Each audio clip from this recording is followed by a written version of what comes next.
हमारा जो पति है ना, वस्त्र पहनने को स्वीकारे कि नहीं, उसने वस्त्र पहनना शुरू किया है कि नहीं किया है कि न जैसा पति भगवान शिव ने कुछ घर मकान बनाया। भूखा हूँ मैं और भाव मुझ में सारे हैं, भाव से मुझको भजे तो भाव से मेरा पारे। कि अन्य धनियों वस्त्र भूषण कुछ ना मुझको चाहिए, दौलत नहीं चाहिए भगवान को। कि अन्य धन और वस्त्र भूषण कुछ ना मुझको चाहिए, प्रेम से एक फूल भी दे पत्र पुष्प फलम पया भक्तियों में। क्या कहते हैं भगवान कि प्रेम से एक फूल भी दे तो मुझे स्वीकार है। जो दिखावा करता है ना भक्ति का, बड़े भजन भर करते हैं, हम भगवान का जप करते हैं, दिखावा भगवान के दरबार में प्यारे बिल्कुल नहीं चलता। कि भाव बिन सुनी पुकारे, भगवान कहते हैं कि भाव बिन सुनी पुकारे मैं कभी सुनता नहीं, और भाव पूर्ति तेरे ही करती मुझे लाचार। और भगवान कहते हैं कि नाना भांति नचायो भक्त ने मुख। भक्त चाहे तो परमात्मा को उंगलियों के इशारे पर नचा सकता है, भक्त चाहे तो भगवान को झूठे बेर खिला सकता है, भक्त चाहे भगवान को तो केले के छिलके खिला सकता है। कल देखा था आपने, भगवान छिलका खा रहे थे, एक छिलका नहीं खाया था, 40-50 छिलके खा गए। भगवान तो प्रेम के होते हैं, भाव के होते हैं। और बांध लेते भक्त मुझको, भगवान प्रेम में बंध जाते हैं। कि बांध लेते भक्त मुझको इस प्रेम की जंजीर में, इसीलिए इस धरती पर होता मेरा अवतार, इसलिए इस धरती पर होता मेरा अवतार। तो भगवान प्रेम के भूखे, भगवान राव के भूखे चाहिए। भगवान को तो अनुराग चाहिए, राग होता है संसार के लिए, अनुराग होता है भगवान का।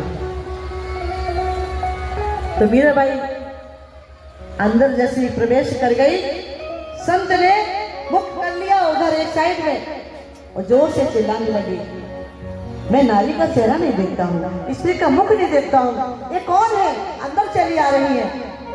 मीराबाई अंदर पहुंची। मीराबाई ने कहा महाराज क्या बात है, मैं अंदर आ गई तो क्या हुआ? अपना मुख ढक लिया, बोले मैं किसी स्त्री का मुख नहीं देखता हूँ। मीराबाई ने कहा महाराज मैं तो जानती थी संसार में तो पुरुष सिर्फ भगवान ही है, भगवान कृष्ण पुरुष है, बकाया तो सब गोपियां हैं, मुझे तो आज पता चला कि आप पुरुष। चलते महाराज चरणों में गिर गए मीराबाई के। पूछा बेटी सारे तीर्थों में गई, सब जगह गई, तुम्हें सबसे अच्छा कहाँ लगा? मीराबाई ने कहा आली मोहि लागे वृंदावन में को, मुझे वृंदावन से अच्छा कहीं नहीं लगा। तो बोलिए वृंदावन धाम की जय, बांके बिहारी लाल की जय, जय श्री राधे, जय जय श्री राधे।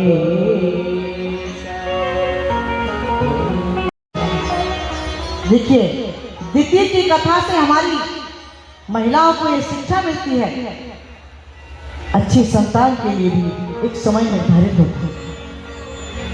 द्वितीय को समझाया कि संध्या काल का समय है, गर्भ धारण करने का समय नहीं है, लेकिन वो नहीं मानी। कहा इस समय भगवान रुद्र अपने गणों के साथ भ्रमण करते हैं, संध्या काल में कभी भी भोजन नहीं करना चाहिए, पेट का रोग होता है। संध्या काल में कभी भी सोना नहीं चाहिए, बीमारी होती है। और संध्या काल में कभी भी बच्चों को पढ़ना नहीं चाहिए, और संध्या काल में कभी भी गर्भधारण नहीं करना, अच्छी संतान नहीं होती। संध्या काल तो भगवान की पूजा का, संध्या बंदन का, भगवान का ध्यान करने का समय। दिति नहीं मानी। कश्यप महाराज पिता मारा नहीं। पुत्र तो होंगे, एक नहीं दोनों होंगे, लेकिन दोनों दुष्ट होंगे, राक्षस होंगे। दिति रोने लगी, नहीं हमको तो अच्छा पुत्र चाहिए था, अच्छी संतान चाहिए थी। कश्यप महाराज ने कहा इसमें हमारा कोई दोष नहीं है। ये कौन है? ये ब्रह्मा जी के मानस पुत्र हैं। ए तो पार्षदो महम जयो विजये विचा कदर्ति कृत्यमाम यदो वही क्रमम। ब्रह्मा जी के मानस पुत्र है जय और विजय। एक बार शनकादिक ऋषि भगवान नारायण से मिलने के लिए, उनके दर्शन के लिए आए थे। जय विजय ने उनको अंदर प्रवेश नहीं करने दिया था, तो शनकादिक ऋषियों ने उनको श्राप दे दिया था कि जाओ तो पृथ्वी लोक पे जाकर के दैत्य हो जाओ। ये वही दोनों जय और विजय दिति के गर्भ में आए।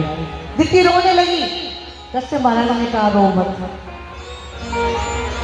दुष्ट तो होंगे, राक्षस होंगे, लेकिन बहुत बलशाली होंगे, लेकिन हाँ तुम्हारे पुत्रों के लिए भगवान अवतार है।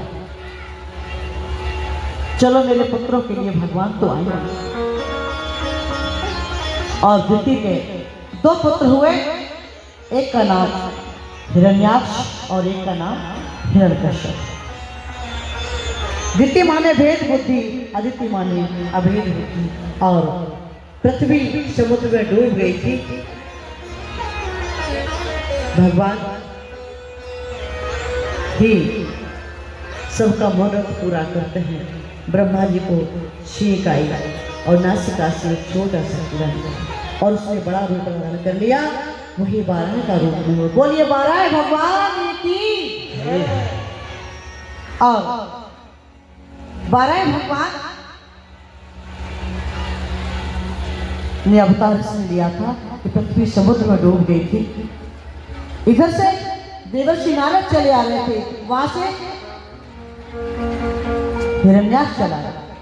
हिरण्याक्ष छेड़ने लगा नारद जी को, अरे कहाँ जाते हो नारद जी, वीणा बजाते हुए, हमसे युद्ध करो। नारद जी ने कहा भैया मोकू तो ये देवदत्त वीणा नारायण भगवान ने दी है, मैं तो इससे भगवान का भजन करता। मोकू डरबो ना है आवे, और तो को डरना है तो आगे चलो जाओ। एक 12 आ रहा है सोकर, वो तेरी सारी हाथों की खुजली मिटा देगा, तू आगे चला गया। वहां से हिरण्याक्ष जा रहा था, वहां से 12 भगवान आ रहे थे। पृथ्वी को अपनी सूंड पर दांत पर रख करके, जो उनकी खींच थी उस दांत पर पृथ्वी को रखे हुए आ रहे थे। हिरण्याक्ष कहने लगा, ललकारने लगा, मुझसे युद्ध करो। भगवान ने एक हदिया सिर धड़ से अलग हो गया। भगवान ने उसका उद्धार कर दिया। बोलिए 12 भगवान की।